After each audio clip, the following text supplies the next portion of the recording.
നാലമ്പല ക്ഷേത്രം ഉണ്ടായ കഥ അറിയാമോ? ദ്വാരകയിൽ ആയിരുന്നു ഈ വിഗ്രഹങ്ങൾ ഉണ്ടായിരുന്നത്.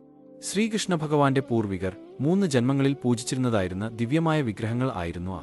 ദ്വാപരയുഗത്തിൽ ഭഗവാൻ കൃഷ്ണൻ സ്വർഗാരോഹണം ചെയ്തതിനു പിന്നാലെ ദ്വാരക സമുദ്രത്തിൽ മുങ്ങിതാണുപോയപ്പോൾ ആ മഹാപ്രളയത്തിൽ അവശേഷിച്ചത് ശ്രീകൃഷ്ണ ആരാധന ഏറ്റുവാങ്ങിയിരുന്ന 5 വിഗ്രഹങ്ങളായിരുന്നു.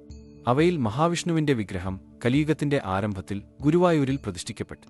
എന്നാൽ ദശരഥപുത്രന്മാരുടെ വിഗ്രഹങ്ങൾ പിന്നെയും ഒരുപാട് കാലം കടലിന്റെ അടിയിൽ തന്നെ കിടന്നു. കാലങ്ങൾക്ക് ശേഷം പൊന്നാനി താലൂക്കിലെ നാട്ടുപ്രമാണിയായ മന്ത്രതന്ത്ര വിധികൾ അറിയാവുന്ന വാക്കയിൽ കൈമൾക്ക് സമുദ്രത്തിൽ 4 ചതുർബാഹു വിഗ്രഹങ്ങൾ ഒഴുകിനടക്കുന്നുണ്ടെന്ന് സ്വപ്നദർശനമുണ്ടായി. പിറ്റേ ദിവസം സമുദ്രതീരത്തുനിന്നും മുക്കുവന്മാർ വഴി ഈ വിഗ്രഹങ്ങൾ കൈമളിൽ എത്തി.